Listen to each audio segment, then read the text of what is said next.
मौके पंजाब दे 77% ਬਲਾਕਾਂ 'ਚ ਜ਼ਮੀਨੀ ਪਾਣੀ ਬਹੁਤ ਹੇਠਾਂ ਜਾ ਚੁੱਕਿਆ ਤੇ ਇਹਦੇ ਨਤੀਜੇ ਵਜੋਂ ਪੰਜਾਬ ਬੰਜਰ ਬਣਦਾ ਜਾ ਰਿਹਾ। ਪੰਜਾਬ ਨੂੰ ਰੇਗਿਸਤਾਨ ਬਣਦਾ ਦੇਖਣ ਦੀ ਇੱਛਾ ਰੱਖਣ ਵਾਲੇ ਸਾਰੇ ਭਾਰਤ ਦੇ ਲਾਲੇ ਇੱਕ ਪਲੇਟਫਾਰਮ ਤੇ ਇਕੱਠੇ ਹੋਏ ਖੜੇ ਆ ਕਿ ਪੰਜਾਬ ਦਾ ਪਾਣੀ ਖੋਣਾ ਹੀ ਖੋਣਾ ਤੇ ਹਰਿਆਣੇ ਨੂੰ ਰਾਜਸਥਾਨ ਨੂੰ ਦੇਣਾ ਹੀ ਦੇਣਾ। ਸਾਡੇ ਸਿਆਸੀ ਭਲਵਾਨ ਜਿਹੜੇ ਆ ਨਾ ਤਾਂ ਉਹਨਾਂ ਨੇ ਕਦੇ ਇਹ ਮੰਨਿਆ ਕਿ ਪੰਜਾਬ ਦੇ ਪਾਣੀ ਸਾਤੋਂ ਬਚਾਏ ਨਹੀਂ ਜਾਣੇ, ਉਲਟਾ ਫੜਾ ਮਾਰਦੇ ਰਹਿੰਦੇ ਆ। ਇਵੇਂ ਹੀ ਚੰਡੀਗੜ੍ਹ ਬਾਰੇ ਝੂਠ ਬੋਲਦੇ ਰਹਿੰਦੇ ਆ, ਜਦੋਂ ਕਿ ਆਪ ਹੀ ਇਹਨਾਂ ਨੇ ਸਾਰੇ ਜਿਹੜੇ ਪੰਜਾਬ ਦੇ ਦਫ਼ਤਰ ਨੇ ਉਹ ਮੋਹਾਲੀ ਜਾਂ ਚੰਡੀਗੜ੍ਹ ਤੋਂ ਬਾਹਰ ਕੱਢ ਲਏ, ਮੋਹਾਲੀ ਵਗੈਰਾ ਲੈ ਜਾਂਦੇ। ਤੇ ਜਿਹੜਾ ਭਾਖੜਾ ਬਿਆਸ ਮੈਨੇਜਮੈਂਟ ਬੋਰਡ ਸੀ ਉਹ ਵੀ ਆਪਣੇ ਕੋਲੋਂ ਖੋਹਿਆ ਜਾ ਚੁੱਕਿਆ। ਕੁੱਲ ਮਿਲਾ ਕੇ ਪੰਜਾਬ ਦੇ ਹਿੱਤਾਂ ਤੇ ਪੂਰੀ ਤਰ੍ਹਾਂ ਡਾਕਾ ਵੱਜਿਆ ਪਿਆ। ਜਿਹੜੀਆਂ ਵੀ ਸਾਰੀਆਂ ਗੱਲਾਂ ਕਿਸੇ ਕੌਮ ਦੇ ਖਾਤਮੇ ਲਈ ਚਾਹੀਦੀਆਂ ਹੁੰਦੀਆਂ ਨੇ ਉਹ ਸਾਰੀਆਂ ਇਸ ਸਟੇਟ ਵੱਲੋਂ ਕੀਤੀਆਂ ਜਾ ਰਹੀਆਂ ਨੇ। ਨਾਲ ਦੀ ਨਾਲ ਸਿੱਖਾਂ ਦੀ ਬੋਲੀ ਬਾਰੇ, ਧਰਮ ਬਾਰੇ, ਸੱਭਿਆਚਾਰ ਬਾਰੇ, ਸਾਡਾ ਹਿੰਦੂਕਰਨ ਕਰਨ ਬਾਰੇ ਦਿਨੋਂ ਦਿਨ ਜਿਹੜੇ ਆ ਯਤਨ ਉਹ ਹੁੰਦੇ ਆ। ਜਿੱਥੇ ਵੀ ਕਿਤੇ ਲੋਟ ਆ ਜੇ ਕੋਈ ਸਿੱਖ ਉਹਨੂੰ ਕੁੱਟਦੇ ਆ, ਮਾਰਦੇ ਆ।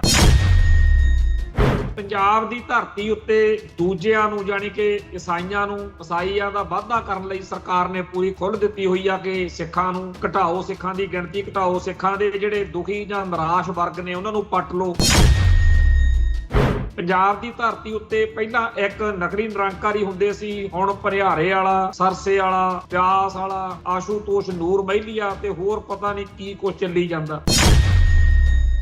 ਕੁੱਲ ਮਿਲਾ ਕੇ ਜਿਵੇਂ ਆਪਾਂ ਦੂਜੀਆਂ ਕੌਮਾਂ ਦਾ ਪੜ੍ਹ ਕੇ ਬੜਾ ਚੁੱਚ ਜੀ ਕਰਦੇ ਹੁੰਦੇ ਆ ਵੀ ਬੜਾ ਮਾੜਾ ਹੋਇਆ, ਆਹ ਕੌਮ ਨੂੰ ਐ ਮਾਰਿਆ, ਉਹ ਸਾਰਾ ਕੁਝ ਸਾਡੇ ਨਾਲ ਕੀਤਾ ਜਾ ਰਿਹਾ ਹੋਰ। ਤੇ ਕਰਨ ਵਾਲੀ ਦਿੱਲੀ ਆ, ਕਰਨ ਵਾਲਾ ਬਾਹਮਣ ਆ, ਤੇ ਸਾਡੇ ਬੰਦੇ ਕਹਿੰਦੇ ਹਿੰਦੂ ਸਿੱਖ ਏਕਤਾ ਜਿੰਦਾਬਾਦ। ਟੀਵੀ 84 ਉੱਤੇ ਪ੍ਰੋਗਰਾਮ ਖਬਰ ਦੀ ਖਬਰ ਦੇਖ ਰਿਹਾ ਹੈ ਸਾਰੇ ਦਰਸ਼ਕਾਂ ਨੂੰ ਮੈਂ ਸਰਬਜੀਤ ਸਿੰਘ ਧਮਾਨ ਫਤਿਹ ਅਰਜ ਕਰ ਰਿਹਾ ਜੀ। ਵਾਹਿਗੁਰੂ ਜੀ ਕਾ ਖਾਲਸਾ, ਵਾਹਿਗੁਰੂ ਜੀ ਕੀ ਫਤਿਹ। SYL ਦਾ ਮਸਲਾ ਜਾਣੀ ਕਿ ਪੰਜਾਬ ਦੇ ਦਰਿਆਈ ਪਾਣੀ ਲੁੱਟ ਕੇ ਪੰਜਾਬ ਨੂੰ ਬੰਜਰ ਬਣਾਉਣ ਦਾ ਜਿਹੜਾ ਮਸਲਾ ਉਹ ਦਿੱਲੀ ਵੱਲੋਂ, ਭਾਰਤ ਵੱਲੋਂ ਲਗਾਤਾਰ ਅੱਗੇ ਵਧਾਇਆ ਜਾ ਰਿਹਾ। ਅੱਜ ਦੇ ਅਖਬਾਰਾਂ ਦੇ ਵਿੱਚ ਚਰਚਾ ਛਿੜੀ ਆ ਕਿ ਪੰਜਾਬ ਤੇ ਹਰਿਆਣੇ ਦੇ ਵਿਚਾਲੇ 9 ਜੁਲਾਈ ਨੂੰ ਦਿੱਲੀ 'ਚ ਗੱਲਬਾਤ ਹੋਣੀ ਆ। ਦੋਹਾਂ ਸੂਬਿਆਂ ਦੇ ਮੁੱਖ ਮੰਤਰੀਆਂ ਦੀ ਇਹ ਜਿਹੜੀ ਵਿਚੋਲਗੀ ਆ, ਇਹਦੇ ਵਿਚਾਲੇ ਉਹ ਕੇਂਦਰ ਸਰਕਾਰ ਨੇ ਸੁਪਰੀਮ ਕੋਰਟ ਦੀਆਂ ਹਦਾਇਤਾਂ ਤੇ ਕਰਨੀ ਆ। ਪਹਿਲਾਂ ਇਹ ਕਈ ਮੀਟਿੰਗਾਂ ਹੋ ਚੁੱਕੀਆਂ ਨੇ ਤੇ ਭਾਵੇਂ ਪੰਜਾਬ ਦੇ ਵੱਲੋਂ ਮੁੱਖ ਮੰਤਰੀ ਭਗਵੰਤ ਮਾਨ ਨੇ ਪਿਛਲੀਆਂ ਮੀਟਿੰਗਾਂ 'ਚ ਕਿਹਾ ਸੀਗਾ ਵੀ ਸਾਡੇ ਕੋਲੇ ਤਾਂ ਕੋਈ ਵਾਧੂ ਪਾਣੀ ਹੈ ਨਹੀਂਗਾ, ਤੁਸੀਂ ਜੇ ਬਾਹਲੇ ਔਖੇ ਹੋ ਤਾਂ ਯਮੁਨਾ ਦਰਿਆ ਚੋਂ ਲੈ ਲਓ। SYL ਬਣਾਉਣ ਦੀ ਥਾਂ ਤੇ ਯਮੁਨਾ ਨੂੰ ਆਪਦੇ ਜਿਹੜਾ ਹੈਗਾ ਉਧਰ ਜੋੜ ਲਓ, ਸਤਲੁਜ ਯਮੁਨਾ ਦੀ ਥਾਂ ਤੇ SYL ਦੀ ਥਾਂ ਤੇ ਤੁਸੀਂ ਹੋਰ ਨਹਿਰ ਬਣਾਓ ਜਿਹਦੇ ਵਿੱਚ ਯਮੁਨਾ ਦਾ ਪਾਣੀ ਆਪਦੇ ਇੱਧਰ ਪਾ ਲਓ ਤੁਸੀਂ। ਤੋ ਇਸ ਚੀਜ਼ ਦੇ ਵਿੱਚ ਪਾਣੀ ਦੀ ਕਹਾਣੀ ਵੀ ਸਾਡੇ ਕੋਲੇ ਪਾਣੀ ਹੈ ਨਹੀਂਗਾ, ਪਾਣੀ ਇਹ ਨਹੀਂ, ਪਾਣੀ ਉਹ ਨਹੀਂ, ਨਹਿਰ ਕਾਹਤੋਂ ਬਣਾਉਣੀ ਆ, ਇਹ ਗੱਲਾਂ ਨੂੰ ਕੋਈ ਨਹੀਂ ਸੁਣਦਾ। ਬੇਸ਼ੱਕ ਇੱਕ ਵਾਰੀ 2004 ਦੇ ਵਿੱਚ ਕੈਪਟਨ ਅਮਰਿੰਦਰ ਸਿੰਘ ਨੇ ਪੰਜਾਬ ਦੇ ਸਾਰੇ ਸਮਝੌਤੇ ਰੱਦ ਕਰਨ ਵਾਲਾ ਕਾਨੂੰਨ ਵੀ ਬਣਾਇਆ ਸੀ ਤੇ ਇਸ ਮੌਕੇ ਪੰਜਾਬ ਦੇ 77% ਬਲਾਕਾਂ 'ਚ ਜ਼ਮੀਨੀ ਪਾਣੀ ਬਹੁਤ ਹੇਠਾਂ ਜਾ ਚੁੱਕਿਆ ਤੇ ਇਹਦੇ ਨਤੀਜੇ ਵਜੋਂ ਪੰਜਾਬ ਬੰਜਰ ਬਣਦਾ ਜਾ ਰਿਹਾ। ਤੇ ਪੰਜਾਬ ਦੇ ਵਿੱਚ ਅਕਸਰ ਇਹ ਖਬਰਾਂ ਛਪਦੀਆਂ ਨੇ ਕਿ ਇੰਨੇ ਸੰਨ ਤਿੱਕਰ, ਕੋਈ 10 ਸਾਲ ਕਹਿੰਦਾ, ਕੋਈ 5 ਸਾਲ ਕਹਿੰਦਾ, ਕੋਈ 15 ਸਾਲ ਕਹਿੰਦਾ ਕਿ ਪੰਜਾਬ ਪੂਰੀ ਤਰ੍ਹਾਂ ਰੇਗਿਸਤਾਨ ਬਣ ਜੂ। ਸੋ ਪੰਜਾਬ ਨੂੰ ਰੇਗਿਸਤਾਨ ਬਣਦਾ ਦੇਖਣ ਦੀ ਇੱਛਾ ਰੱਖਣ ਵਾਲੇ ਸਾਰੇ ਭਾਰਤ ਦੇ ਲਾਲੇ ਇੱਕ ਪਲੇਟਫਾਰਮ ਤੇ ਇਕੱਠੇ ਹੋਏ ਖੜੇ ਆ ਕਿ ਪੰਜਾਬ ਦਾ ਪਾਣੀ ਖੋਣਾ ਹੀ ਖੋਣਾ ਤੇ ਹਰਿਆਣੇ ਨੂੰ, ਰਾਜਸਥਾਨ ਨੂੰ ਦੇਣਾ ਹੀ ਦੇਣਾ। ਪੰਜਾਬ ਦਾ ਕੱਲਾ ਇਹ ਦਰਿਆਈ ਪਾਣੀ ਖੋਣ ਦਾ ਮੁੱਦਾ ਨਹੀਂ। ਚੰਡੀਗੜ੍ਹ ਪੰਜਾਬ ਦੀ ਰਾਜਧਾਨੀ ਆ, ਉਹ ਪਹਿਲਾਂ ਹੀ ਆਪਣੇ ਹੱਥੋਂ ਜਾ ਚੁੱਕੀ ਆ। ਹਾਂ, ਸਾਡੇ ਸਿਆਸੀ ਭਲਵਾਨ ਜਿਹੜੇ ਆ ਨਾ ਤਾਂ ਉਹਨਾਂ ਨੇ ਕਦੇ ਇਹ ਮੰਨਿਆ ਵੀ ਪੰਜਾਬ ਦੇ ਪਾਣੀ ਸਾਤੋਂ ਬਚਾਏ ਨਹੀਂ ਜਾਣੇ, ਉਲਟਾ ਫੜਾ ਮਾਰਦੇ ਰਹਿੰਦੇ ਆ। ਇਵੇਂ ਹੀ ਚੰਡੀਗੜ੍ਹ ਬਾਰੇ ਝੂਠ ਬੋਲਦੇ ਰਹਿੰਦੇ ਆ, ਜਦੋਂ ਕਿ ਆਪ ਹੀ ਇਹਨਾਂ ਨੇ ਸਾਰੇ ਜਿਹੜੇ ਪੰਜਾਬ ਦੇ ਦਫ਼ਤਰ ਨੇ ਉਹ ਮੋਹਾਲੀ ਜਾਂ ਚੰਡੀਗੜ੍ਹ ਤੋਂ ਬਾਹਰ ਕੱਢ ਲਏ, ਮੋਹਾਲੀ ਵਗੈਰਾ ਲੈ ਜਾਂਦੇ। ਤੇ ਜਿਹੜਾ ਭਾਖੜਾ ਬਿਆਸ ਮੈਨੇਜਮੈਂਟ ਬੋਰਡ ਸੀ ਉਹ ਵੀ ਆਪਣੇ ਕੋਲੋਂ ਖੋਹਿਆ ਜਾ ਚੁੱਕਿਆ। ਕੁੱਲ ਮਿਲਾ ਕੇ ਪੰਜਾਬ ਦੇ ਹਿੱਤਾਂ ਤੇ ਪੂਰੀ ਤਰ੍ਹਾਂ ਡਾਕਾ ਵੱਜਿਆ ਪਿਆ। ਤੇ ਪੰਜਾਬ ਦੀ ਜਿਹੜੀ ਆਬਾਦੀ ਆ ਸਾਡੀ ਉਹਨੂੰ ਘਟਾਉਣ ਦੇ ਲਈ ਜਿਸ ਤਰੀਕੇ ਨਾਲ ਆਪਾਂ ਅਕਸਰ ਚਰਚਾ ਕਰਦੇ ਹਾਂ ਵੀ ਕੁਛ ਤਾਂ ਉਦੋਂ ਮਾਰ ਮਰੀਆ ਕਰਤਾ, ਫਿਰ ਟੈਰਰ ਫੈਲਾ ਕੇ ਦਹਿਸ਼ਤ ਫੈਲਾ ਕੇ ਬਾਹਰ ਨੂੰ ਭਜਾਤੇ। ਤੀਜਾ ਜਿਹੜਾ ਇੱਥੇ ਹੁਣ ਕਹਿੰਦੇ ਆ ਵੀ ਕਾਨੂੰਨ ਹੀ ਇਹੋ ਜਿਹੇ ਲਿਆ ਦੋ ਵੀ ਬੱਚੇ ਵੱਧ ਨਾ ਹੋਣ। ਚੌਥਾ ਸਾਡੀਆਂ ਜ਼ਮੀਨਾਂ ਘਟ ਗਈਆਂ, ਜ਼ਮੀਨਾਂ ਖੋਹੀਆਂ ਜਾ ਰਹੀਆਂ ਨੇ ਤੇ ਉਹਦੇ ਕਰਕੇ ਵੀ ਹਰੇਕ ਪਰਿਵਾਰ ਚਾਹੁੰਦਾ ਵੀ ਜ਼ਮੀਨ ਦਾ ਵਾਰਸ ਇੱਕ ਅੱਧਾ ਹੀ ਜੰਮੋ। ਕੁੱਲ ਮਿਲਾ ਕੇ ਸਾਡੀ ਆਬਾਦੀ ਘਟ ਰਹੀ। ਜਿਹੜੀਆਂ ਵੀ ਸਾਰੀਆਂ ਗੱਲਾਂ ਕਿਸੇ ਕੌਮ ਦੇ ਖਾਤਮੇ ਲਈ ਚਾਹੀਦੀਆਂ ਹੁੰਦੀਆਂ ਨੇ ਉਹ ਸਾਰੀਆਂ ਇਸ ਸਟੇਟ ਵੱਲੋਂ ਕੀਤੀਆਂ ਜਾ ਰਹੀਆਂ ਨੇ। ਨਾਲ ਦੀ ਨਾਲ ਸਿੱਖਾਂ ਦੀ ਬੋਲੀ ਬਾਰੇ, ਧਰਮ ਬਾਰੇ, ਸੱਭਿਆਚਾਰ ਬਾਰੇ, ਸਾਡਾ ਹਿੰਦੂਕਰਨ ਕਰਨ ਬਾਰੇ ਦਿਨੋਂ ਦਿਨ ਜਿਹੜੇ ਆ ਯਤਨ ਉਹ ਹੁੰਦੇ ਆ। ਜਿੱਥੇ ਵੀ ਕਿਤੇ ਲੋਟ ਆ ਜੇ ਕੋਈ ਸਿੱਖ ਉਹਨੂੰ ਕੁੱਟਦੇ ਆ, ਮਾਰਦੇ ਆ। ਸਿੱਖਾਂ ਦੇ ਗੁਰਦੁਆਰੇ ਘੱਟੋ ਘੱਟ 500 ਇਹੋ ਜਿਹੇ ਗੁਰਦੁਆਰੇ ਆ ਜਿਹੜੇ ਇਤਿਹਾਸਕ ਨੇ। ਸਿੱਖ ਇਤਿਹਾਸ ਦਾ ਮਾਫ ਕਰਨਾ ਜੀ, ਅੱਜ ਨਾ ਕੁਝ ਪ੍ਰੋਬਲਮ ਤੋਂ ਸਿੱਖ ਇਤਿਹਾਸ ਦਾ ਜਿਹੜਾ ਖਜ਼ਾਨਾ ਉਹਨਾਂ ਨਾਲ ਜੁੜਿਆ ਹੋਇਆ ਸਿੱਧਾ ਗੁਰੂ ਸਾਹਿਬਾਨ ਨਾਲ, ਜਿਵੇਂ ਮਟਨ ਦਾ ਗੁਰਦੁਆਰਾ ਡਾਂਗਮਾਰ ਸਾਹਿਬ ਸਿੱਕਮ ਚ, ਹਰ ਕੀ ਪੌੜੀ ਵਾਲਾ ਤੇ ਮੰਗੂ ਮੱਠ, ਜਗਨਨਾਥਪੁਰੀ ਵਾਲਾ ਗਵਾਲੀਅਰ ਦਾ, ਇਹੋ ਜਿਹਾ ਹੈ ਘੱਟੋ ਘੱਟ 500 ਗੁਰਦੁਆਰੇ ਆ ਜਿਹੜੇ ਸਿੱਖਾਂ ਦੇ ਬਾਹਮਣਾਂ ਨੇ ਦੱਬੇ ਹੋਏ ਨੇ। ਇਵੇਂ ਹੀ ਪੰਜਾਬ ਦੀ ਧਰਤੀ ਉੱਤੇ ਦੂਜਿਆਂ ਨੂੰ ਜਾਣੀ ਕਿ ਈਸਾਈਆਂ ਦਾ ਵਾਧਾ ਕਰਨ ਲਈ ਸਰਕਾਰ ਨੇ ਪੂਰੀ ਖੁੱਲ੍ਹ ਦਿੱਤੀ ਹੋਈ ਆ ਕਿ ਸਿੱਖਾਂ ਨੂੰ ਘਟਾਓ, ਸਿੱਖਾਂ ਦੀ ਗਿਣਤੀ ਘਟਾਓ, ਸਿੱਖਾਂ ਦੇ ਜਿਹੜੇ ਦੁਖੀ ਜਾਂ ਨਿਰਾਸ਼ ਵਰਗ ਨੇ ਉਹਨਾਂ ਨੂੰ ਪੱਟ ਲਓ। ਪੰਜਾਬ ਦੀ ਧਰਤੀ ਉੱਤੇ ਪਹਿਲਾਂ ਇੱਕ ਨਕਲੀ ਨਿਰੰਕਾਰੀ ਹੁੰਦੇ ਸੀ, ਹੁਣ ਭਰਿਆਰੇ ਵਾਲਾ, ਸਰਸੇ ਵਾਲਾ, ਪਿਆਸ ਵਾਲਾ, ਆਸ਼ੂਤੋਸ਼ ਨੂਰ ਮਹਿਲੀਆ ਤੇ ਹੋਰ ਪਤਾ ਨਹੀਂ ਕੀ ਕੁਝ ਚੱਲੀ ਜਾਂਦਾ। ਕੁੱਲ ਮਿਲਾ ਕੇ ਜਿਵੇਂ ਆਪਾਂ ਦੂਜੀਆਂ ਕੌਮਾਂ ਦਾ ਪੜ੍ਹ ਕੇ ਬੜਾ ਚੁੱਚ ਜੀ ਕਰਦੇ ਹੁੰਦੇ ਆ ਵੀ ਬੜਾ ਮਾੜਾ ਹੋਇਆ, ਆਹ ਕੌਮ ਨੂੰ ਐ ਮਾਰਿਆ, ਉਹ ਸਾਰਾ ਕੁਝ ਸਾਡੇ ਨਾਲ ਕੀਤਾ ਜਾ ਰਿਹਾ, ਹੋ ਰਿਹਾ। ਤੇ ਕਰਨ ਵਾਲੀ ਦਿੱਲੀ ਆ, ਕਰਨ ਵਾਲਾ ਬਾਹਮਣ ਆ, ਤੇ ਸਾਡੇ ਬੰਦੇ ਕਹਿੰਦੇ ਹਿੰਦੂ ਸਿੱਖ ਏਕਤਾ ਜਿੰਦਾਬਾਦ। ਅੱਜ ਇੱਕ ਦਿੱਲੀ ਦੀ ਸਿੱਖ ਬੱਚੀ ਵਿਚਾਰੀ ਕਲਪਦੀ ਆ, ਵੀਡੀਓ ਉਹਦੀ ਆਈ ਹੈ ਜਿਹਦੇ ਚ ਉਹਦੇ ਸਕੂਲ ਦਾ ਮਾਸਟਰ, ਹੈੱਡ ਮਾਸਟਰ ਉਹਨੂੰ ਕਹਿੰਦਾ ਵੀ ਤੂੰ ਸ੍ਰੀ ਸਾਹਿਬ ਨਹੀਂ ਪਾ ਕੇ ਆਉਣੀ, ਜਿਹੜਾ ਕੜਾ ਪਾਈ ਫਿਰਦੀਆਂ ਇਹ ਵੀ ਲਾ। ਤੇ ਉਹ ਬੱਚੀ ਵਿਚਾਰੀ ਭੋਰਾ ਪਰ ਉਹਨੂੰ ਦੇਖ ਕੇ ਬੜਾ ਤਰਸ ਆਇਆ, ਜਿਵੇਂ ਮੇਰੀ ਹੋਈ ਧੀ ਕੋਈ ਕਲਪ ਰਹੀ ਹੋਵੇ। ਤੇ ਜਿਹੜੇ ਲੰਡੂ ਅੱਜ ਵੀ ਭਾਰਤ ਮਾਤਾ ਕੀ ਜੈ ਕਹਿੰਦੇ ਰਹਿੰਦੇ ਨੇ ਉਹਨਾਂ ਨੂੰ ਸ਼ਰਮ ਆਉਣੀ ਚਾਹੀਦੀ ਆ ਵੀ ਇਹ ਤੁਹਾਡੀਆਂ ਹੀ ਧੀਆਂ ਨੇ, ਤੁਹਾਡੇ ਹੀ ਪੁੱਤ ਨੇ, ਜਿਨ੍ਹਾਂ ਨੂੰ ਆਹ ਧੇਲੇ ਧੇਲੇ ਦੇ ਟਕੇ ਦੇ ਲਾਲੇ ਜਿਹੜੇ ਨੇ ਉਹ ਗੰਦ ਪਾਉਂਦੇ ਆ। ਉਹਨਾਂ ਨੂੰ ਕਹਿੰਦੇ ਆ ਤੁਸੀਂ ਕਿਰਪਾਨ ਨਹੀਂ ਪਾਉਣੀ, ਕਦੇ ਕਹਿੰਦੇ ਆ ਤੁਸੀਂ ਪੱਗ ਜਿਹੜੀ ਆ ਤੁਹਾਡੀ ਕਾਹਤੋਂ ਬੰਨਣੀ ਆ, ਕਦੇ ਕਹਿੰਦੇ ਆ ਕੜਾ ਨਹੀਂ ਪਾਉਣਾ। ਜੇ ਕੋਈ ਪੇਪਰ ਪੂਪਰ ਆਉਂਦੇ ਆ ਉੱਥੇ ਇਹਨਾਂ ਨੂੰ ਟੈਰਰਾਈਜ਼ ਕਰਦੇ ਆ, ਨਿਆਣਿਆਂ ਨੂੰ ਸਾਡਿਆਂ ਨੂੰ। ਐਸ ਭਾਰਤ ਲਈ ਕੁਰਬਾਨੀਆਂ ਕੀਤੀਆਂ ਸੀ, ਐਸ ਗੰਦੀ ਸੋਚ ਤੇ ਮਾੜੇ ਲੋਕਾਂ ਲਈ ਅਸੀਂ ਮਰ ਗਏ ਖਪ ਗਏ ਜਿੰਨੀਆਂ ਕੁਰਬਾਨੀਆਂ ਕੀਤੀਆਂ ਆਪਾਂ।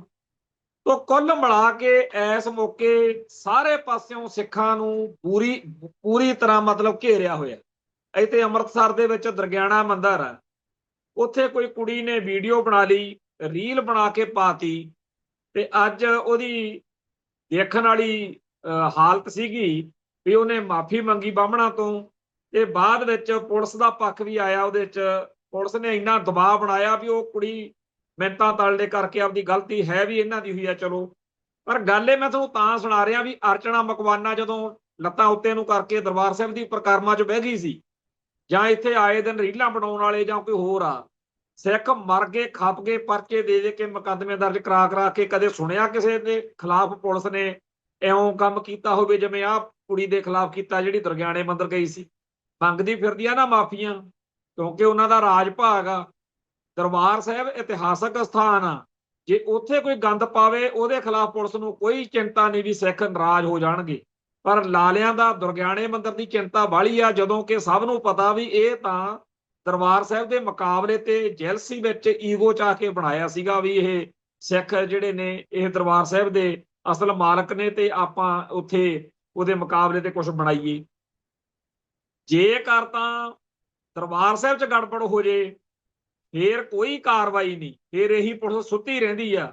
ਜਦੋਂ ਇੰਡੋ ਪਾਕ ਜੰਗ ਦਾ ਮਾਹੌਲ ਸੀ ਉਹਨਾਂ ਦਿਨਾਂ ਦੇ ਵਿੱਚ ਕਿਸੇ ਲਾਲੇ ਨੇ ਸੋਸ਼ਲ ਮੀਡੀਆ ਤੇ ਲਿਖ ਕੇ ਪਾਤਾ ਵੀ ਇੱਥੇ ਦਰਬਾਰ ਸਾਹਿਬ ਦੇ ਵਿੱਚ ਜਿਹੜਾ ਸੀਗਾ ਹਮਲਾ ਹੋ ਜਾਣਾ ਸੀ, ਜਾਂ ਕਾਫੀ ਮਾੜੀਆਂ ਗੱਲਾਂ ਲਿਖੀਆਂ।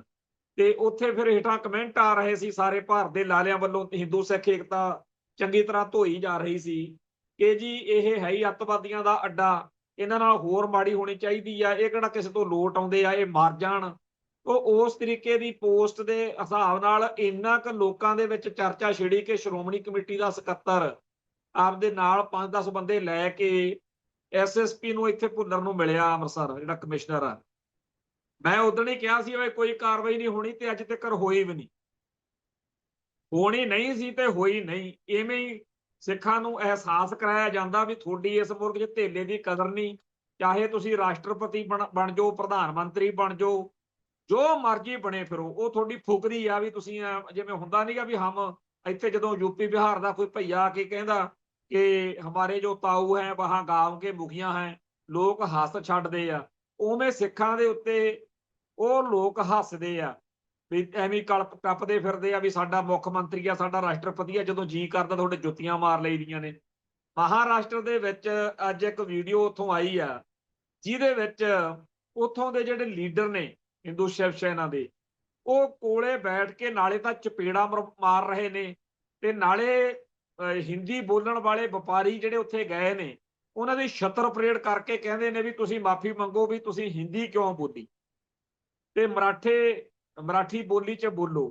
ਹੁਣ ਇਹੋ ਜਿਹੀ ਕੋਈ ਗੱਲ ਵੈਸੇ ਹੀ ਇੱਥੇ ਮੇਰੇ ਵਰਗਾ ਕਹਿ ਦੇਵੇ ਕਿ ਪੰਜਾਬ ਪੰਜਾਬੀਆਂ ਦਾ, ਇੱਥੇ ਪੰਜਾਬੀ ਬੋਲਣੀ ਚਾਹੀਦੀ ਆ, ਤਾਂ ਸਾਡੇ ਹਿੰਦੂ ਸਿੱਖ ਏਕਤਾ ਵਾਲੇ, ਸਿੱਖੀ ਦੇ ਦੁਸ਼ਮਣ, ਪੰਜਾਬ ਦੇ ਦੁਸ਼ਮਣ, ਪੰਜਾਬੀ ਦੇ ਵੈਰੀ, ਉਹ ਲੇਰਾ ਮਾਰਨ ਲੱਗ ਜਾਂਦੇ ਆ ਕਿ ਹਾਏ ਹਿੰਦੀ ਬੋਲਣ ਵਾਲੇ ਭਈਆਂ ਨੂੰ ਤੁਸੀਂ ਉਹ ਐ ਕਹਿੰਦੇ ਹੋ ਤੇ ਉਹ ਕਹਿੰਦੇ ਹੋ। ਕੁੱਲ ਮਿਲਾ ਕੇ ਸਿੱਖੀ ਅਤੇ ਸਿੱਖਾਂ ਦਾ ਬਚਣਾ ਉਹਨਾਂ ਟਾਈਮ ਨਾਮੁਮਕਿਨ ਆ ਜਿੰਨਾ ਟਾਈਮ ਕਹਾੜੇ ਦੇ ਦਸਤਿਆਂ ਦੀ ਪਛਾਣ ਨਹੀਂ ਹੁੰਦੀ। ਦੁਸ਼ਮਣ ਨਾਲ ਲੜਨਾ ਕੋਈ ਬਹੁਤਾ ਔਖਾ ਨਹੀਂ ਹੁੰਦਾ। ਜਿਹੜੇ ਗਦਾਰ ਹੁੰਦੇ ਆ, ਜਿਹੜੇ ਤੁਹਾਡੇ ਅੰਦਰ ਬੈਠੇ ਰਹਿੰਦੇ ਆ, ਉਹ ਤੁਹਾਡਾ ਜ਼ਿਆਦਾ ਨੁਕਸਾਨ ਕਰਾਉਂਦੇ। ਸਾਡੀ ਕੌਮ 'ਚ ਇਸ ਮੌਕੇ ਇਹੋ ਜਿਹੇ ਕਹਾੜੇ ਦੇ ਦਸਤੇ ਬੜੇ ਆ। ਮੈਂ ਐਰਤੁਗਰਲ ਗਾਜ਼ੀ ਸੀਰੀਅਲ ਦੇਖਿਆ, ਓਸਮਾਨ ਗਾਜ਼ੀ ਦੇਖਿਆ, ਉਹਨਾਂ 'ਚ ਇਹੀ ਅਕਲ ਸਿੱਖੀ ਆ ਮੈਂ ਤਾਂ ਕਿ ਸਭ ਤੋਂ ਖਤਰਨਾਕ ਉਹ ਗਦਾਰ ਹੁੰਦਾ ਜਿਹੜਾ ਤੁਹਾਡਾ ਹਿੱਸਾ ਬਣ ਕੇ ਤੁਹਾਡੇ ਵਿੱਚ ਬਹਿ ਕੇ ਦੁਸ਼ਮਣ ਦੇ ਕਹਾੜੇ ਦਾ ਦਸਤਾ ਬਣ ਕੇ ਵਿਚਰ। ਇਸ ਮੌਕੇ ਉਹੀ ਕੰਮ ਚੱਲ ਰਿਹਾ। ਉਹ ਕੁੱਲ ਮਿਲਾ ਕੇ ਆਪਣੀ ਸ਼ਕਤੀ ਨੂੰ ਵਧਾਉਣ ਲਈ, ਆਪਣੀ ਪ੍ਰਤਿਭਾ ਨੂੰ ਵਧਾਉਣ ਲਈ, ਆਪਦਾ ਵਕਾਰ ਵਧਾਉਣ ਦੇ ਲਈ ਸਾਨੂੰ ਸੋਚਣ ਦੀ ਲੋੜ ਆ, ਨਾ ਕਿ ਇਹ ਜਿਹੜੇ ਕਹਾੜੇ ਦਾ ਦਸਤਾ ਬਣੇ ਆ ਇਹਨਾਂ ਦੇ ਮਗਰ ਲੱਗਣ ਦੀ ਲੋੜ। ਜਦੋਂ 1955 ਦੇ ਵਿੱਚ ਅੱਜ ਦੇ ਦਿਨ 4 ਜੁਲਾਈ ਨੂੰ ਦਰਬਾਰ ਸਾਹਿਬ ਤੇ ਹਮਲਾ ਕੀਤਾ ਗਿਆ ਸੀ, ਉਦੋਂ ਤਾਂ ਇੱਥੇ ਕੋਈ ਸੰਤ ਭਿੰਡਰਾਂ ਵਾਲੇ ਨਹੀਂ ਸੀ ਬੈਠੇ, ਨਾ ਕੋਈ ਉਦੋਂ ਇਹੋ ਜਿਹੀ ਕੋਈ ਗੱਲ ਸੀਗੀ। ਤੇ ਅੱਜ ਜਦੋਂ ਦਰਬਾਰ ਸਾਹਿਬ ਦੇ ਵਿੱਚ ਉਹਨਾਂ ਦਾ ਦਿਨ ਮਨਾਇਆ ਗਿਆ, ਤਾਂ ਜਿਸ ਤਰੀਕੇ ਦੀਆਂ ਉਸ ਮੌਕੇ ਦੀਆਂ ਯਾਦਾਂ ਤਾਜ਼ਾ ਕੀਤੀਆਂ ਗਈਆਂ ਕਿ ਕਿਵੇਂ ਪੁਲਿਸ ਜੁੱਤੀਆਂ ਸਮੇਤ ਦਰਬਾਰ ਸਾਹਿਬ ਕੰਪਲੈਕਸ 'ਚ ਬੜੀ, ਕਿਵੇਂ ਗੋਲੀ ਚੱਲੀ, ਅਥਰੂ ਗੈਸ ਦੇ ਗੋਲੇ ਸੁੱਟੇ, ਦਰਬਾਰ ਸਾਹਿਬ 'ਚ ਬਾਬਾ ਅਟੱਲ ਵਾਲੇ ਪਾਸੇ ਭੰਨ ਤੋੜ ਕੀਤੀ, ਸੰਗਤ ਉੱਤੇ ਲਾਠੀ ਚਾਰਜ ਕੀਤਾ, ਲੰਗਰ ਹਾਲ ਦੇ ਵਿੱਚ ਪ੍ਰਸ਼ਾਦ ਵੀ ਉੱਥੇ ਡੋਲ ਦਿੱਤਾ, ਤੇ ਉੱਥੇ ਸਿੰਘਾਂ ਦੇ ਨਾਲ, ਸੰਗਤਾਂ ਦੇ ਨਾਲ ਬਦਸਲੂਕੀ, ਬਦਕਲਾਮੀ ਕੀਤੀ। ਇੱਥੋਂ ਤੱਕ ਕਿ ਅਕਾਲ ਤਖਤ ਸਾਹਿਬ ਦੇ ਜਥੇਦਾਰ, ਦਰਬਾਰ ਸਾਹਿਬ ਦੇ ਹੈੱਡ ਗ੍ਰੰਥੀ ਤੇ ਹੋਰ ਅਹਿਮ ਅਹੁਦਿਆਂ ਤੇ ਬੈਠੇ ਗੁਰਸਿੱਖਾਂ ਨੂੰ ਪੁਲਿਸ ਨੇ ਘਰਾਂ ਤੋਂ ਚੱਕ ਲਿਆ।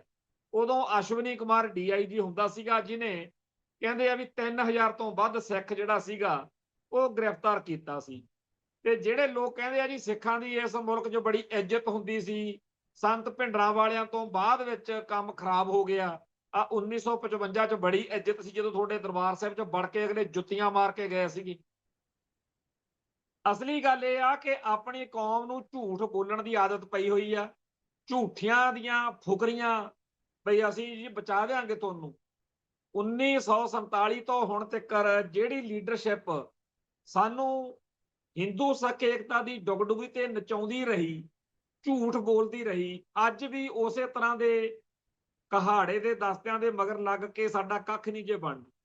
ਹੈਗੀ ਕਿਸੇ ਦੀ ਜ਼ੁਰਤ ਇਹ ਕਹਿਣ ਦੀ ਕਿ ਸਿੱਖ ਜਿਹੜੇ ਨੇ ਉਹ ਹਿੰਦੂ ਨਹੀਂ ਹੈਗੇ। ਕਿਸੇ ਦਾ ਸੁਣਿਆ ਆਪਾਂ ਜਿਹੜੇ ਲੀਡਰ ਨੇ? ਆਮ ਸਿੱਖ ਤਾਂ ਮੰਨਦਾ, ਪਰ ਜਿਹੜੇ ਆ ਲੀਡਰ ਬਣੇ ਫਿਰਦੇ ਆ ਉਹ ਕਹਿੰਦੇ ਆ ਸਾਡੀਆਂ ਵੋਟਾਂ ਖਰਾਬ ਹੋ ਜਾਣਗੀਆਂ। ਨਾ ਤਾਂ ਅਸੀਂ ਹਿੰਦੂ ਹਾਂ, ਨਾ ਅਸੀਂ ਹੋਣਾ ਚਾਹੁੰਦੇ ਆ। ਗੰਦੀ ਗਾਲ ਵਰਗੀ ਇਹ ਗੱਲ ਆ, ਪਰ ਤੁਹਾਡੇ ਸਾਹਮਣੇ ਆ। ਚੌਥੇ ਕੁ ਦਿਨ ਉੱਠ ਕੇ ਮੋਹਨ ਭਾਗਵਤ ਜਾਂ ਕੋਈ RSS ਦਾ ਜਾਂ ਕੋਈ ਹੋਰ ਲਾਲਾ ਜਿਹੜਾ ਇਹ ਬਕਵਾਸ ਕਰ ਦਿੰਦਾ।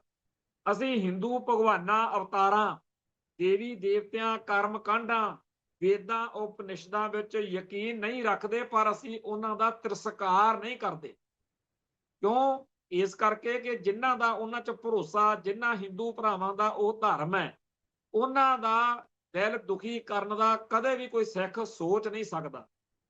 ਹਿੰਦੂਆਂ ਨੂੰ ਤਾਂ ਆਦਤ ਹੈ ਕਿ ਸਿੱਖਾਂ ਦੇ ਦਿਲ ਦੁਖੀ ਕਰੋ। ਸਿੱਖਾਂ ਨੂੰ ਇਹੋ ਜਿਹੀ ਕੋਈ ਬਿਮਾਰੀ ਨਹੀਂ ਪਈ ਹੋਈ। ਸਾਡਾ ਜਿਹੜਾ ਧਰਮ ਹੈ, ਸਾਨੂੰ ਦੇਹਧਾਰੀ ਗੁਰੂਆਂ ਤੋਂ ਮੁਕਤ ਕਰ ਦਿੱਤਾ, ਸਾਨੂੰ ਸ਼ਬਦ ਗੁਰੂ ਦੇ ਲੜ ਲਾਇਆ। ਹਿੰਦੂਆਂ ਨੂੰ ਬੁੱਤਾਂ ਦੀ ਪੂਜਾ ਤੇ ਹੋਰ ਸੈਂਕੜੇ ਚੀਜ਼ਾਂ ਦੀ, ਜਿਹਦੇ ਵਿੱਚ ਮਨੁੱਖ ਦੇ ਜਨਨ ਇੰਦਰੀਆਂ ਦੀ ਵੀ ਪੂਜਾ ਜਿਹੜੀ ਆ ਸ਼ਿਵਲਿੰਗ ਦੇ ਰੂਪ 'ਚ ਉਹ ਕਰਦੇ। ਇਸ ਤੋਂ ਅੱਗੇ ਜਿਹੜਾ ਸਿੱਖ ਆ ਉਹਨੂੰ ਦੇਖਣ ਸਾਰ ਪਤਾ ਲੱਗ ਜਾਂਦਾ ਵੀ ਆ ਸਿੱਖ ਆ। ਹਿੰਦੂ ਦੀ ਕੋਈ ਪੱਕੀ ਪਛਾਣ ਨਹੀਂ। ਜਿੱਥੇ ਵੀ ਕਦੇ ਪੜ੍ਹੀਦਾ ਉੱਥੇ ਇਹੀ ਲਿਖਿਆ ਮਿਲਦਾ ਵੀ ਕੋਈ ਪੱਕੀ ਪਰਿਭਾਸ਼ਾ ਨਹੀਂ ਹੈਗੀ, ਖੁੱਲਾ ਜਿਹਾ ਸ਼ਬਦ ਆ, ਜਿਹੜੇ ਵੀ ਤਰੀਕੇ ਨਾਲ ਕਿਸੇ ਨੂੰ ਹਿੰਦੂ ਕਹਿਣਾ ਕਹਿ ਲਓ। ਉਹ ਇਸੇ ਤਰੀਕੇ ਨਾਲ ਸਾਡਾ ਜਿਹੜਾ ਧਰਮ ਆ ਉਹ ਇੱਕ ਵੱਖਰਾ, ਆਜ਼ਾਦ ਤੇ ਹਿੰਦੂ ਤੋਂ ਬਿਲਕੁਲ ਉਲਟ ਆ। ਪਰ ਇੱਥੇ ਸੰਵਿਧਾਨ ਦੇ ਵਿੱਚ ਲਿਖੀ ਫਿਰਦੇ ਆ। ਤੇ ਸਾਡੇ ਇੱਥੇ ਆ ਜਿਹੜਾ ਹੈਗਾ ਉਹ ਤਰਲੋਚਨ ਸਿੰਘ MP ਤੇ ਹੋਰ ਇਹੋ ਜਿਹੇ ਕਈ ਕਹਾੜੇ ਦੇ ਦਸਤੇ ਲੋਕਾਂ ਨੂੰ ਗੁੰਮਰਾਹ ਕਰੀ ਜਾਂਦੇ ਆ ਕਿ ਸੰਵਿਧਾਨ 'ਚ ਤਾਂ ਇਹੋ ਜਿਹੀ ਕੋਈ ਗੱਲ ਨਹੀਂ ਲਿਖੀ ਹੋਈ। ਹੁਣ ਇਹਦੇ ਬਾਰੇ ਤਾਂ ਬਹੁਤ ਸਾਰੀਆਂ ਕਿਤਾਬਾਂ ਵੀ ਆ ਗਈਆਂ, ਲਿਖਤੀ ਸਬੂਤ ਵੀ ਆ ਗਿਆ। ਪਰ ਹੈਰਾਨੀ ਦੀ ਗੱਲ ਇਹ ਆ ਕਿ ਉਹ ਦੁਸ਼ਮਣ ਕਿੱਡਾ ਚੰਗਾ ਹੁੰਦਾ ਜਿਹੜਾ ਜਦੋਂ ਵਾਰ ਕਰਦਾ ਤੇ ਦੱਸਦਾ ਵੀ ਆ, ਮੰਨਦਾ ਵੀ ਆ ਕਿ ਮੈਂ ਕੀਤਾ। ਇੱਧਰ ਨਾਲੇ ਤਾਂ ਲਿਖਦਾ ਸੰਵਿਧਾਨ 'ਚ ਹਿੰਦੂ ਤੇ ਨਾਲੇ ਮੰਨਦੇ ਨਹੀਂ, ਨਾਲੇ ਲਿਖ ਦਿੱਤਾ ਕਿ ਸਿੱਖ ਜਰਾਇਮ ਪੇਸ਼ਾ ਕੌਮ ਆ, ਫਿਰ ਕਹਿੰਦੇ ਆ ਸਾਬਤ ਵੀ ਤੁਸੀਂ ਕਰੋ। ਸੋ ਇਸ ਮੁਲਕ ਦੇ ਵਿੱਚ, ਜਿਸ ਮੁਲਕ ਦੇ ਵਿੱਚ ਇਸ ਟਾਈਮ ਆਪਾਂ ਫਸੇ ਹੋਏ ਆ, ਇਹਨੂੰ ਆਜ਼ਾਦ ਕਰਾਉਣ ਲਈ 121 ਫਾਂਸੀਆਂ ਤੇ ਉੱਤੇ 93 ਸਿੱਖ ਝੂਲ, ਕੁੱਲ 121 ਬੰਦਿਆਂ ਨੂੰ ਫਾਂਸੀ ਹੋਈ। 93 ਉਹਨਾਂ ਚੋਂ ਸਿੱਖ ਨੇ। 2647 ਬੰਦੇ ਕਾਲੇ ਪਾਣੀ ਗਏ ਆ, ਉਹਨਾਂ ਚੋਂ 2147 ਜਿਹੜੇ ਨੇ ਉਹ ਸਿੱਖ ਨੇ। ਹਰ ਤਰੀਕੇ ਨਾਲ ਜਦੋਂ ਤੋਂ ਅੰਗਰੇਜ਼ ਇੱਥੇ ਆਏ ਉਹਦੇ ਖਿਲਾਫ, ਜਦੋਂ ਸਾਡਾ ਖਾਲਸਾ ਰਾਜ ਗਿਆ, ਜਿਹੜੀ ਆਜ਼ਾਦੀ ਦੀ ਲੜਾਈ ਲੜੀ ਗਈ, ਉਹਦੇ ਵਿੱਚ ਸਿੱਖਾਂ ਨੇ ਸਾਰੇ ਭਾਰਤ ਨਾਲੋਂ 10 ਗੁਣਾ ਨਹੀਂ, 50 ਗੁਣਾ ਨਹੀਂ, 90 80 90 ਗੁਣਾ ਵੱਧ ਯੋਗਦਾਨ ਪਾਇਆ। ਤੇ ਹੁਣ ਜਦੋਂ ਵਾਰੀ ਆਈ ਰਾਜ ਸੱਤਾ ਹੰਢਾਉਣ ਦੀ, ਹੁਣ ਉਹ ਕਹਿੰਦੇ ਆ ਤੁਹਾਡਾ ਇੱਥੇ ਕੰਮ ਕੀ ਆ, ਤੁਸੀਂ ਇੱਥੋਂ ਤੁਰਦੇ ਫਿਰਦੇ ਨਜ਼ਰ ਆਓ। ਸੋ ਜਿਸ ਮੁਲਕ ਦੇ ਵਿੱਚ ਸਾਡੇ ਸਿੱਖਾਂ ਦੇ ਗਲਾਂ 'ਚ ਟਾਇਰ ਪਾਏ ਗਏ, ਸਾਡੇ ਗੁਰਦੁਆਰੇ ਖੋਹੇ ਗਏ, ਸਾਡੀ ਧਰਮ, ਬੋਲੀ ਅਤੇ ਸੱਭਿਆਚਾਰ ਨੂੰ, ਸਾਡੇ ਕੁਦਰਤੀ ਖਜ਼ਾਨਿਆਂ ਨੂੰ ਲੁੱਟਣ ਦਾ ਪ੍ਰੋਗਰਾਮ ਬਣਿਆ, ਉਸ ਮੁਲਕ ਦੇ ਉੱਤੇ ਮਾਣ ਕਾਹਦਾ ਜੀ? ਕਾਹਦੀ ਹਿੰਦੂ ਸਿੱਖ ਏਕਤਾ ਤੇ ਕਾਹਦਾ ਭਾਰਤ ਮਾਤਾ ਕੀ ਜੈ? ਇਹ ਜਿਹੜਾ ਛੁਣਛਣਾ ਹਿੰਦੂ ਸਿੱਖ ਏਕਤਾ ਵਾਲਾ, ਇਹ ਕਿੰਨਾ ਕੁ ਚਿਰ ਵਜਾਉਂਦੇ ਰਹਿਣ? ਉਹ ਤਾਂ ਆਪਦੇ ਮਾੜੇ ਤੋਂ ਮਾੜੇ ਖਲਨਾਇਕ ਸਮਝੇ ਜਾਣ ਵਾਲੇ ਨੂੰ ਵੀ ਨਾਇਕ ਬਣਾ ਕੇ ਪੇਸ਼ ਕਰਦੇ ਆ। ਸਾਡੇ ਇੱਥੇ ਲੱਗੇ ਰਹਿੰਦੇ ਆ ਜੀ, ਮਹਾਰਾਜਾ ਰਣਜੀਤ ਸਿੰਘ ਬੜਾ ਮਾੜਾ ਸੀ, ਫਲਾਨੇ ਸਿੰਘ ਚਾਹ ਨੁਕਸਾ, ਫਲਾਨਾ ਬਾਬਾ ਬੰਦਾ ਸਿੰਘ। ਕਿਸੇ ਨੂੰ ਤਾਂ ਬਖਸ਼ ਦੋ। ਅਸਲ ਵਿੱਚ ਗੁਲਾਮ ਕੌਮਾਂ ਦੇ ਅੰਦਰ ਗੁਲਾਮ ਬਿਰਤੀ ਆ ਜਾਂਦੀ ਹੁੰਦੀ ਆ, ਉਹ ਫਿਰ ਇਹੀ ਕੁਝ ਸਿਖਾਉਂਦੀ ਹੁੰਦੀ ਆ। ਬੰਦਾ ਕੀ ਕਰਦਾ ਫਿਰ? ਉਦੋਂ ਸਵੈ ਘਿਰਣਾ ਦਾ ਸ਼ਿਕਾਰ ਹੋ ਜਾਂਦਾ, ਜਿਹਨੂੰ ਸੈਲਫ ਹੇਟ ਕਹਿੰਦੇ ਆ। ਉਹਦਾ ਸਾਡੀ ਕੌਮ ਦੇ ਵਿੱਚ ਵੀ ਇਸ ਮੌਕੇ ਪੂਰਾ ਭਮਾਰਾ ਫੈਲਿਆ ਹੋਇਆ। ਹਰ ਵੇਲੇ ਆਪਣੇ ਬੰਦੇ ਬਹਾਨਾ ਜਿਹਾ ਹੀ ਭਾਲਦੇ ਆ। ਜਦੋਂ ਵੀ ਕੋਈ ਗੱਲ ਵਾਪਰਦੀ ਆ, ਫਿਰ ਆਪਦੇ ਆਪ ਨੂੰ, ਅੱਜ ਜਿਵੇਂ ਪਿਛਲੇ ਦਿਨੀ ਦਲਜੀਤ ਦੋਸਾਂਝ ਦਾ ਮਸਲਾ ਸੀ, ਕਈ ਚਾਂਬਲਿਆ ਹੋਇਆਂ ਨੇ ਇਹ ਸੋਚ ਕੇ ਕਿ ਲੋਕਾਂ ਨੇ ਸਾਰਿਆਂ ਨੇ ਵਿਰੋਧ ਹੀ ਕਰਨਾ ਹੋਣਾ ਦਲਜੀਤ ਦੋਸਾਂਝ ਦਾ, ਆਪਾਂ ਵੀ ਕਰ ਦੋ। ਤੇ ਹੁਣ ਉਹਨਾਂ ਨੂੰ ਬੜੀ ਸ਼ਰਮ ਆਉਂਦੀ ਆ, ਕਿਉਂਕਿ ਬਾਕੀ ਸਾਰੀ ਦੁਨੀਆ ਦੇ ਵਿੱਚ ਇੰਨਾ ਕੁ ਦਲਜੀਤ ਦੋਸਾਂਝ ਦਾ ਪ੍ਰਵਾਨਗੀ ਹੋਈ, ਸਤਿਕਾਰ ਹੋਇਆ। ਲੋਕ ਕਹਿੰਦੇ ਆ ਵੀ ਪੱਗ ਨਾਲ ਨਫ਼ਰਤ ਕਰਨ ਵਾਲੀ ਇਹਦਾ ਵਿਰੋਧ ਕਰਨਗੇ। ਜਦੋਂ ਇਸ ਗੱਲ ਦਾ ਪਤਾ ਲੱਗਿਆ ਬਈ ਇਹ ਤਾਂ ਉਲਟੀ ਪੈ ਰਹੀ ਆ ਗੱਲ, ਤੇ ਪੰਜਾਬ ਦੇ ਵਿੱਚ ਸੈਂਟੀਮੈਂਟ ਪਹਿਲਾਂ ਹੀ ਖਿਲਾਫ ਆ, ਕਿਉਂਕਿ ਆ ਜਿਹੜਾ ਹੋਇਆ ਕਿ ਹਟਿਆ ਇੰਡੋ ਪਾਕ ਜੰਗ ਵਾਲਾ ਮਾਹੌਲ, ਉਸ ਮੌਕੇ ਬੀਜੇਪੀ ਦੇਖ ਚੁੱਕੀ ਆ ਕਿ ਪੰਜਾਬ ਦਾ ਮੂਡ ਕੀ ਸੀ। ਉਹ ਪੰਜਾਬ ਦੇ ਮੂਡ ਨੂੰ ਆਪਦੇ ਹੱਕ 'ਚ ਭੁਗਤਾਉਣ ਲਈ ਅੱਜ ਬੀਜੇਪੀ ਵਾਲੇ ਸਭ ਤੋਂ ਮੂਹਰੇ ਹੋ ਕੇ ਦਲਜੀਤ ਦੋਸਾਂਝ ਦੀ ਹਮਾਇਤ ਕਰ ਰਹੇ ਨੇ। ਪਰ ਇਹ ਹਮਾਇਤ ਕਿੱਥੋਂ ਕਾਹਤੋਂ ਹੈ? ਉਹ ਇਸ ਕਰਕੇ ਹੈ ਬਈ ਜਿਵੇਂ ਉਹ ਇੱਕ ਬਾਤ ਪਾਉਂਦੇ ਹੁੰਦੇ ਆ ਨਾ, ਚੁਟਕਲਾ ਸੁਣਾਉਂਦੇ ਹੁੰਦੇ ਆ ਬਈ ਕਿਸੇ ਦਾ ਜਿਹੜਾ ਸੀਗਾ ਡੰਗਰ ਬੱਛਾ ਗਵਾਚ ਗਿਆ, ਕਿਸੇ ਦਾ ਮੱਝ ਗਵਾਚ ਗਈ ਮੰਨ ਲਓ, ਤੇ ਉਹ ਪਹਿਲਾਂ ਇੱਕ ਧਰਮ ਸਥਾਨ ਤੇ ਗਿਆ, ਗੁਰਦਾਰੇ ਕੋਲ ਦੀ ਨਿੰਗਣ ਲੱਗਿਆ ਹੋਣਾ, ਉੱਥੇ ਅਰਦਾਸ ਕਰਤੀ ਵੀ 100 ਰੁਪਏ ਚੜਾਉਂਗਾ ਜੇ ਮੈਨੂੰ ਮੇਰਾ ਜਿਹੜੀ ਮੱਝ ਮਿਲ ਜੇ। ਫੇਰ ਥੋੜਾ ਜਿਹਾ ਗਾਹਾਂ ਗਿਆ, ਮੰਦਿਰ ਆ ਗਿਆ, ਫੇਰ ਉੱਥੇ ਕਹਿੰਦਾ 100 ਰੁਪਇਆ ਚੜਾਉਂਗਾ। ਗਾਹਾਂ ਮਸੀਤ ਆ ਗਈ, 100 ਰੁਪਇਆ। ਉਹ ਕਿਸੇ ਨੇ ਕਿਹਾ, ਕਹਿੰਦੇ ਤੂੰ ਉਨੇ ਦੀ ਤਾਂ ਮੱਝ ਨਹੀਂ ਜਿੰਨੇ ਦਾ ਤੂੰ ਇਹ ਸੁੱਖਣਾ ਸੁੱਖ ਲੀਆਂ। ਕਹਿੰਦਾ ਇੱਕ ਵਾਰੀ ਹੱਥ ਪਹਿਣ ਦੇ ਤੂੰ ਸਿੰਘਾਂ ਨੂੰ, ਫੇਰ ਕਿਹਨੇ ਪੁੱਛਣਾ ਹੈਗਾ ਇਹਨਾਂ ਨੂੰ। ਉਹ ਹਾਲ ਇਸ ਟਾਈਮ ਬੀਜੇਪੀ ਦਾ। ਉਹ ਕਹਿੰਦੇ ਆ ਵੀ ਜਿਹੜੀ ਵੀ ਗੱਲ ਦੇ ਨਾਲ ਸਿੱਖ ਖੁਸ਼ ਹੁੰਦੇ ਆ ਨਾ, ਉਹ ਇੱਕ ਵਾਰੀ ਕਰੀ ਚੱਲੋ। ਪਿਛਲੇ ਦਿਨੀ ਜੂਨ 84 ਦੇ ਸ਼ਹੀਦਾਂ ਨੂੰ ਸ਼ਰਧਾਂਜਲੀ ਵੀ ਭੇਂਟ ਕਰਨ ਲੱਗ ਪਏ ਸੀ, ਫੇਰ ਉਹ ਡਿਲੀਟ ਕਰਤੀ ਪੋਸਟ।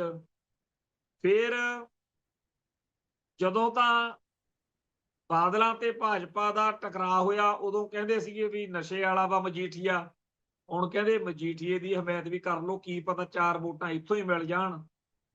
ਵਿੱਚ ਹੀ ਜਦੋਂ ਕਿਤੇ ਲੋੜ ਪੈਂਦੀ ਹੈ, ਜਦੋਂ ਕਿਤੇ ਲੋਟ ਲੱਗਦਾ, ਉਹੋ ਜੀ ਗੱਲ। ਮਤਲਬ ਇਹ ਕਿ ਸਿੱਖਾਂ ਨੂੰ ਪਛੜਾਓ, ਹਰ ਉਹ ਗੱਲ ਕਰੀ ਚੱਲੋ ਜਿਹਦੇ ਨਾਲ ਆਪਣੇ 2-4 ਚਾਹੇ 5 ਵੋਟਾਂ ਹੀ ਮਿਲਣ, ਉਹ ਵੋਟਾਂ ਇਕੱਠੀਆਂ ਕਰੋ। ਸੋ ਇਹੋ ਜਿਹੇ ਮਾਹੌਲ ਦੇ ਵਿੱਚ ਜਦੋਂ ਆ ਜਿਹੜਾ ਉੱਥੇ ਬਣਿਆ ਸੰਜੀਵ ਅਰੋੜਾ, ਕੱਲ ਅੱਜ ਉਹਦੇ ਅਖਬਾਰਾਂ 'ਚ ਇਸ਼ਤਿਹਾਰ ਛਪੇ ਆ, ਬਹੁਤ ਸਾਰੇ ਇੰਡਸਟਰੀਅਲਿਸਟ ਬੰਦੇ, ਉਹਨਾਂ ਨੇ ਵਧਾਈਆਂ ਦਿੱਤੀਆਂ, ਉਹਨਾਂ ਦੇ ਨਾਂ ਪੜ੍ਹ ਲਓ, ਸਾਰਿਆਂ ਦੇ ਉੱਤੇ ਧੋਖਾ ਧੜੀ ਦੇ ਮੁਕੱਦਮੇ ਚੱਲਦੇ ਆ। ਤੇ ਇਹ ਹੁਣ ਬਹਿ ਗਿਆ, ਸੱਤਾ 'ਚ ਆ ਗਿਆ ਸੰਜੀਵ ਅਰੋੜਾ, ਇਹ ਕਰ ਦੂ ਸਾਰਿਆਂ ਨੂੰ ਖੁਸ਼। ਸਾਰਿਆਂ ਦੇ ਨਾਂ ਪੜ੍ਹੀ ਚੱਲੋ ਉਧਰੋਂ, ਤੇ ਗੂਗਲ ਤੇ ਸਰਚ ਮਾਰੀ ਚੱਲੋ, ਕੱਲਾ ਫਰੌਡ ਅੱਖਰ ਲਿਖ ਕੇ ਨਾਂ ਨਾਲ ਸਾਰਿਆਂ ਦੇ ਨਿਕਲ ਆਉਂਦੇ ਆ ਵੀ ਇਹ ਸਾਰੇ ਫਰੌਡ ਵਾਲੇ ਬੰਦੇ। ਉਹ ਇਹੋ ਜਿਹੇ ਮਾਹੌਲ ਦੇ ਵਿੱਚ ਜਦੋਂ ਕਿ ਪੰਜਾਬ ਦੇ ਹਿੱਤਾਂ ਵਿੱਚ ਖੜਨਾ ਸਭ ਤੋਂ ਵੱਧ ਜ਼ਰੂਰੀ ਆ, ਉਸ ਮੌਕੇ ਸਾਨੂੰ ਪਛਾਣ ਕਰਨੀ ਪਊਗੀ ਕਿ ਸਾਡਾ ਕਿਹੜਾ। ਬਹੁਤ ਸਾਰੇ ਇਹੋ ਜਿਹੇ ਨੇ ਜਿਹੜੇ ਸਾਡੇ ਵਿੱਚੋਂ ਨੇ ਪਰ ਸਾਡੇ ਨਹੀਂ, ਬਹੁਤ ਸਾਰੇ ਇਹੋ ਜਿਹੇ ਨੇ ਜਿਹੜੇ ਦਿਲੋਂ ਸਾਡੇ ਨਾਲ ਨੇ। ਇਹ ਗੱਲ ਦੀ ਪਰਖ ਕਰਨੀ ਬੜੀ ਜ਼ਰੂਰੀ ਹੈ। ਜਦੋਂ ਕੋਈ ਕੌਮ ਗੁਲਾਮ ਹੁੰਦੀ ਆ, ਉਦੋਂ ਉਹਦਾ ਮਾਹੌਲ ਹੋਰ ਹੁੰਦਾ, ਪਰ ਜਦੋਂ ਆ ਤੁਹਾਡੇ ਅਫਗਾਨਿਸਤਾਨ ਦੇ ਵਿੱਚ ਹੀ ਦੇਖ ਲਓ, ਅੱਜ ਆ ਖਬਰ ਚੱਲ ਰਹੀ ਆ ਕਿ ਮਾਸਕੋ ਵਿੱਚ ਅਫਗਾਨ ਦੂਤ ਘਰ ਦੇ ਉੱਤੇ ਅਫਗਾਨਿਸਤਾਨ ਦਾ ਨਵਾਂ ਝੰਡਾ ਲਹਿਰਾਇਆ ਗਿਆ ਹੈ, ਕਿਉਂਕਿ ਰੂਸ ਨੇ ਹੁਣ ਤਾਲਿਬਾਨ ਸਰਕਾਰ ਨੂੰ ਮਾਨਤਾ ਦੇ ਦਿੱਤੀ ਹੈ ਤੇ ਰੂਸ ਤਾਲਿਬਾਨ ਸਰਕਾਰ ਨੂੰ ਮਾਨਤਾ ਦੇਣ ਵਾਲਾ ਪਹਿਲਾ ਦੇਸ਼ ਬਣ ਗਿਆ। ਕਿਸੇ ਵੇਲੇ ਅਮਰੀਕਾ, ਅਫਗਾਨਿਸਤਾਨ ਤੇ ਰੂਸ ਦੇ ਵਿਚਾਲੇ ਜੋ ਕੁਝ ਵਾਪਰਿਆ ਉਹਨੂੰ ਚੇਤੇ ਕਰੋ, ਤੇ ਅੱਜ ਵਾਲੇ ਇਸ ਮਾਹੌਲ ਨੂੰ ਚੇਤੇ ਕਰੋ।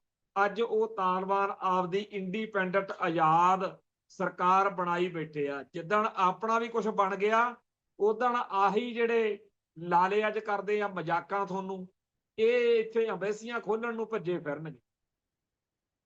ਉਦੋਂ ਆ ਜਿਹੜੇ ਕਹਿੰਦੇ ਨੇ ਨਾ ਕਿ ਜੀ ਦਲਜੀਤ ਦੋਸਾਂਝ ਗਦਾਰ ਆ, ਉਦੋਂ ਇਹਨਾਂ ਨੂੰ ਅਕਲ ਆ ਜਾਣੀ ਆ ਆਪੇ ਹੀ। ਜਦੋਂ ਕੋਈ ਕੌਮ ਗੁਲਾਮ ਹੁੰਦੀ ਆ, ਉਹਨੂੰ ਗਲੀਆਂ ਦੇ ਕੱਖ ਵੀ ਮਖੌਲਾਂ ਕਰਦੇ ਆ। ਹੁਣ ਦੇਖ ਲਿਓ, ਪਾਕਿਸਤਾਨ ਦੀ ਟੀਮ ਆ ਰਹੀ ਆ ਇੰਡੀਆ 'ਚ ਖੇਡਣ ਏਸ਼ੀਆ ਕੱਪ ਲਈ, ਤੇ ਸਾਰੇ ਪਾਸੇ ਇਹੀ ਚਰਚਾ ਵੀ ਹੁਣ ਦੱਸੋ ਜਿਨ੍ਹਾਂ ਨੇ ਉਹਨਾਂ ਨਾਲ ਖੇਡਣਾ ਉਹ ਗਦਾਰ ਨਹੀਂ। ਦਲਜੀਤ ਦੋਸਾਂਝ ਨੂੰ ਕਹਿੰਦੇ ਸੀਗੇ ਉਹ ਕੁੜੀ ਹਾਨੀਆ ਅਮੀਰ ਜਿਹੜੀ ਆ ਉਹਦੇ ਨਾਲ ਕੰਮ ਕੀਤਾ। ਉਹ ਕੁੱਲ ਮਿਲਾ ਕੇ ਇਹੋ ਜਿਹੇ ਮਾਹੌਲ ਦੇ ਵਿੱਚ ਸਾਡੇ ਅੰਦਰੂਨੀ ਤੌਰ ਤੇ ਨਿੱਕੀ ਨਿੱਕੀ ਗੱਲ ਤੇ ਸਾਨੂੰ ਚਰਚਾ ਕਰਨੀ ਪਊਗੀ ਤਾਂ ਕਿ ਕੋਈ ਸਾਰਥਕ ਨਤੀਜਾ ਕੱਢਿਆ ਜਾ ਸਕੇ। ਜੇਕਰ ਆਪਾਂ ਛੋਟੀਆਂ ਵੱਡੀਆਂ ਗੱਲਾਂ ਨੂੰ ਹੋਊ ਪਰੇ ਵੀ ਚਲੋ ਛੱਡੋ, ਐਡੀ ਕਿਹੜੀ ਗੱਲ ਆ ਕਰਕੇ ਲੰਘਾਈ ਗਏ, ਫੇਰ ਸਾਡਾ ਕੱਖ ਨਹੀਂ ਜੇ ਬਣ ਸਕਦਾ। ਫਿਰ ਜੁੱਤੀਆਂ ਪੈਂਦੀਆਂ ਨੇ ਤੇ ਪਿਛਲੀ ਪੀੜ੍ਹੀ ਦੇ ਵੀ ਪਈਆਂ, ਗਾਂਹ ਦੇ ਵੀ ਪੈਣਗੀਆਂ। ਤੇ ਜੇਕਰ ਅਸੀਂ ਚੇਤਨ ਹੋਵਾਂਗੇ, ਜੇ ਅਸੀਂ ਚਰਚਾ ਕਰਾਂਗੇ, ਚਿੰਤਨ ਕਰਾਂਗੇ, ਫੇਰ ਸ਼ਾਇਦ ਕੋਈ ਵਾਹ ਵਾਸਤਾ ਬਣੇ, ਕੋਈ ਰਾਹ ਰਸਤਾ ਬਣੇ।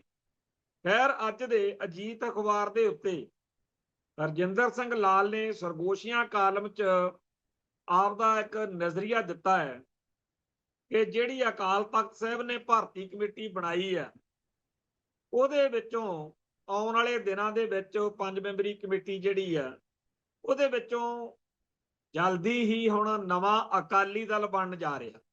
ਵੈਸੇ ਇਹ ਚਰਚਾ ਪਿਛਲੇ 2-3 ਦਿਨ ਤੋਂ ਕਾਫੀ ਜਿਹੜੀ ਆ ਉਹ ਭਖੀ ਹੋਈ ਆ। ਉਹਨਾਂ ਨੇ ਅਖਬਾਰਾਂ ਦੇ ਵਿੱਚ ਆਪਦੇ ਲੱਖ 10 ਲੱਖ ਦੀ ਉਹ ਦਿੱਤੀ ਆ ਗਿਣਤੀ, ਵੀ ਇੰਨੇ ਅਸੀਂ ਮੈਂਬਰ ਜਿਹੜੇ ਆ ਉਹ ਬਣਾ ਲਏ ਆ। ਹੁਣ ਪੰਗਾ ਅਗਲਾ ਇਹ ਹੈ ਵੀ ਇਹ ਜਿਹੜਾ ਨਵਾਂ ਅਕਾਲੀ ਦਲ ਬਣੇਗਾ ਇਹ ਕਿਹੜੇ ਸੰਵਿਧਾਨ ਦੇ ਅਧੀਨ ਚੱਲੇਗਾ। ਠੀਕ ਆ ਵੀ ਇਹਦੇ ਆਗੂ ਇੱਕ ਪਾਸੇ ਭਾਈ ਅਮਰਤਪਾਲ ਸਿੰਘ ਦੇ ਪਰਿਵਾਰ ਨੂੰ, ਜਿਹੜੇ ਕਿ ਇਸ ਮੌਕੇ ਵਾਰਸ ਅਕਾਲੀ ਦਲ ਦੇ ਨਾਂ ਤੇ ਅਕਾਲੀ ਦਲ ਬਣਾ ਕੇ ਸਰਗਰਮ ਆ, ਉਹਨਾਂ ਨੂੰ ਮਿਲ ਚੁੱਕੇ ਆ। ਤੇ ਭਾਈ ਰਣਜੀਤ ਸਿੰਘ, ਜਥੇਦਾਰ ਰਣਜੀਤ ਸਿੰਘ ਵਾਲੇ ਸੈਕਸ਼ਨ ਦੇ ਨਾਲ ਵੀ ਉਹਨਾਂ ਦੀ ਕੋਈ ਸੈਟਿੰਗ ਹੋ ਗਈ ਜਾਪਦੀ ਆ। ਪਰ ਜੇਕਰ ਉਹਨਾਂ ਨੇ ਅਗਲੀ ਸ਼੍ਰੋਮਣੀ ਗੁਰਦੁਆਰਾ ਪ੍ਰਬੰਧਕ ਕਮੇਟੀ ਦੀ ਇਲੈਕਸ਼ਨ ਵੀ ਲੜਨੀ ਹੋਵੇ ਤਾਂ ਉਸ ਤੋਂ ਪਹਿਲਾਂ ਤਾਂ ਤਰਨਤਾਰਨ ਵਾਲੇ ਵਿਧਾਨ ਸਭਾ ਹਲਕੇ ਦੇ ਵਿੱਚ ਉਮੀਦਵਾਰ ਮੈਦਾਨ 'ਚ ਉਤਾਰਨਾ ਪਊ। ਸਰਦਾਰ ਹਰਜਿੰਦਰ ਸਿੰਘ ਲਾਲ ਨੇ ਇਹੀ ਗੱਲ ਕੀਤੀ ਹੈ ਕਿ ਤਰਨਤਾਰਨ ਦੇ ਵਿੱਚ ਆਮ ਆਦਮੀ ਪਾਰਟੀ ਦਾ ਤਾਂ ਉਮੀਦਵਾਰ ਹੋਣਾ ਹੀ ਹੋਣਾ ਹੈ, ਪਰ ਕੀ ਲੁਧਿਆਣੇ ਜਿਵੇਂ ਨਵਾਂ ਅਕਾਲੀ ਦਲ ਜਿਹਦੇ ਵਿੱਚ ਇਹ 5 ਮੈਂਬਰੀ ਜਿਹੜੀ ਕਮੇਟੀ ਆ, ਉਹਨਾਂ ਨੇ ਆਪਣੇ ਆਪ ਨੂੰ ਪਾਸੇ ਰੱਖਿਆ ਤੇ ਬਾਦਲ ਵਾਲਿਆਂ ਨੂੰ ਉਮੀਦਵਾਰ ਉੱਥੇ ਪਰਮਕਾਰ ਸਿੰਘ ਘੁੰਮਣ ਉਤਾਰਨਾ ਪਿਆ। ਚਲੋ ਉਹ ਰਹਿ ਗਿਆ। ਹੁਣ ਇੱਥੇ ਕੰਮ ਕਿੱਧਰ ਨੂੰ ਜਾਊ? ਇਹ ਗੱਲ ਇਸ ਕਰਕੇ ਬੜੀ ਧਿਆਨ ਮੰਗਦੀ ਆ ਕਿ ਲੁਧਿਆਣੇ ਤਾਂ ਸ਼ਹਿਰੀ ਇਲਾਕਾ ਸੀ ਤੇ ਪਰ ਉਪਕਾਰ ਸਿੰਘ ਘੁੰਮਣ ਆਪਦੀ ਕੁਝ ਵੋਟ ਲੈ ਗਿਆ, ਪਰ ਇਸ ਤਰਨਤਾਰਨ ਹਲਕੇ ਦੇ ਵਿੱਚ ਜਦੋਂ ਦੋਨੇ ਅਕਾਲੀ ਧੜੇ ਆਮੋ ਸਾਹਮਣੇ ਹੋਣਗੇ ਤਾਂ ਇੱਥੇ ਉੱਥੇ ਨਾਲੋਂ ਵੀ ਮਾੜਾ ਹਾਲ ਹੋ ਸਕਦਾ। ਜਿਹੜੀ ਅੱਜ ਲਾਲ ਨੇ, ਸਰਦਾਰ ਹਰਜਿੰਦਰ ਸਿੰਘ ਲਾਲ ਨੇ ਇਹ ਕਮੈਂਟਰੀ ਕੀਤੀ ਆ, ਚਰਚਾ ਕੀਤੀ ਆ, ਉਹਦੇ ਵਿੱਚ ਇਹੀ ਦੱਸਿਆ ਗਿਆ ਕਿ ਸ਼੍ਰੋਮਣੀ ਕਮੇਟੀ ਦੀਆਂ ਇਲੈਕਸ਼ਨਾਂ ਵਾਂਗ ਨਵੇਂ ਬਣਨ ਜਾ ਰਹੇ ਅਕਾਲੀ ਦਲ ਨੂੰ ਵੀ ਤੇ ਬਾਦਲ ਵਾਲੇ ਅਕਾਲੀ ਦਲ ਨੂੰ ਵੀ ਵਿਧਾਨ ਸਭਾ, ਬਲਾਕ ਸੰਮਤੀ, ਜ਼ਿਲ੍ਹਾ ਪ੍ਰੀਸ਼ਦ, ਇਹ ਸਾਰੀਆਂ ਚੋਣਾਂ ਜਿਹੜੀਆਂ ਉਹ ਲੜਨੀਆਂ ਪੈ ਸਕਦੀਆਂ, ਜਿਹਦੇ ਚ ਸ਼੍ਰੋਮਣੀ ਕਮੇਟੀ ਵਾਲਾ ਕੰਮ ਤਾਂ ਬੜੀ ਦੂਰ ਆ।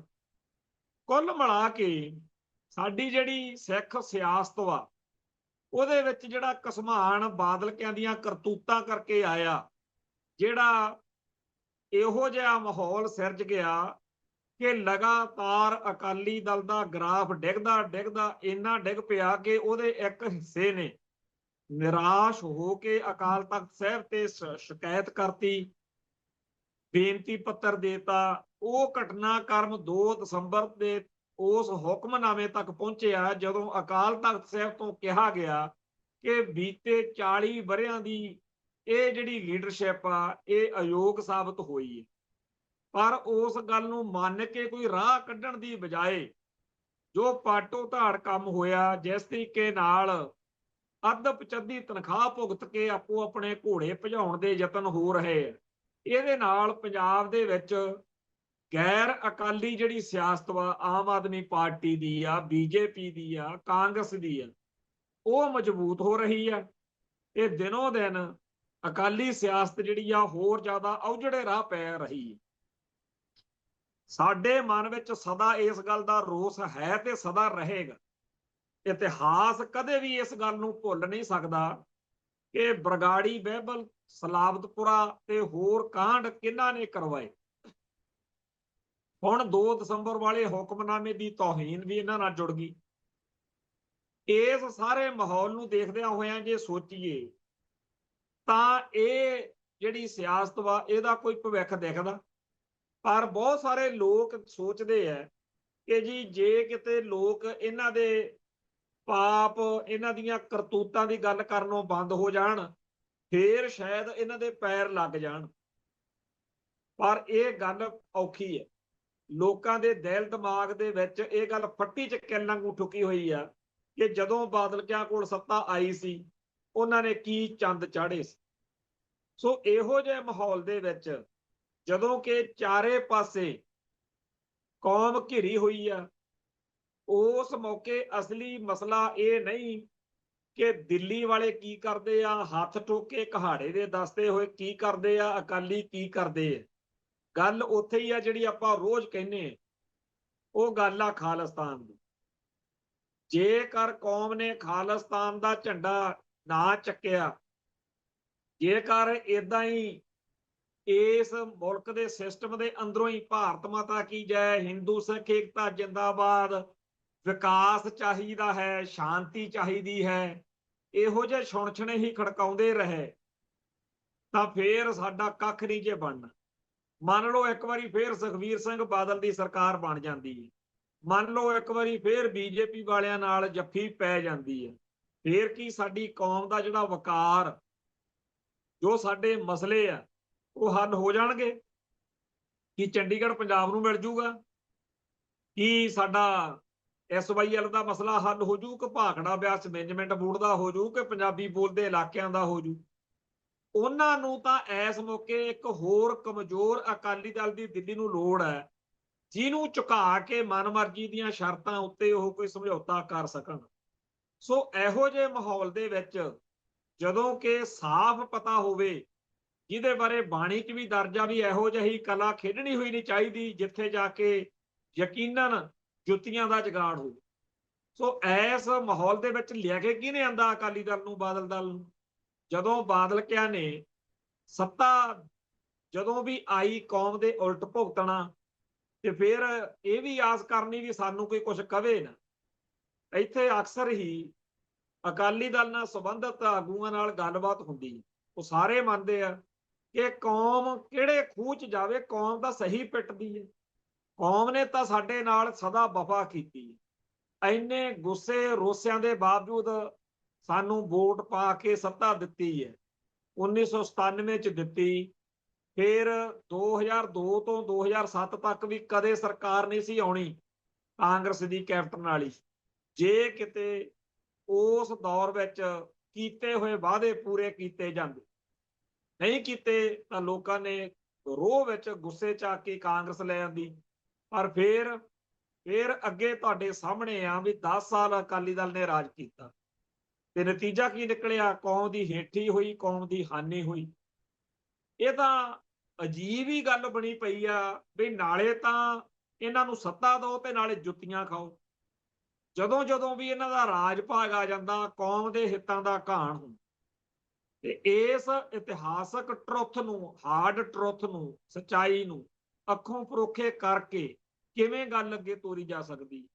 ਸੋ ਕੁੱਲ ਮਿਲਾ ਕੇ ਅੱਜ ਦੇ ਇਸ ਦੌਰ ਵਿੱਚ ਜਦੋਂ ਕਿ ਇੰਟਰਨੈਸ਼ਨਲ ਲੈਵਲ ਦੇ ਉੱਤੇ Canada, America, Australia, New Zealand, England, ਰੂਸ, ਅਫਗਾਨਿਸਤਾਨ, ਪਾਕਿਸਤਾਨ, ਸਾਰੇ ਮੁਲਕਾਂ ਦੀ ਜਿਹੜੀ ਆਲਮੀ ਸਿਆਸਤ ਵਾ, ਉਹਦੇ ਵਿੱਚ ਜਦੋਂ ਜੰਗੀ ਮਾਹੌਲ ਬਣਦਾ, ਜਦੋਂ ਡਿਪਲੋਮੈਟਿਕ ਲੈਵਲ ਦੇ ਉੱਤੇ ਬਹੁਤ ਕੁਝ ਚੱਲ ਰਿਹਾ, ਉਸ ਮਾਹੌਲ ਦੇ ਵਿੱਚ ਜਦੋਂ ਉਥਲ ਪੁਥਲ ਮੱਚੀ ਹੋਵੇ ਤੇ ਸਾਫ਼ ਦਿਖ ਰਿਹਾ ਹੋਵੇ ਕਿ ਦੁਨੀਆ ਦਾ ਨਕਸ਼ਾ ਨਵੇਂ ਸਿਰਿਓਂ ਰੀਡਿਫਾਈਨ ਹੋਏਗਾ, ਤਾਂ ਇਹ ਜ਼ਰੂਰੀ ਆ ਕਿ ਕੌਮ ਆਪਣਾ ਫਰਜ਼ ਪਛਾਣੇ।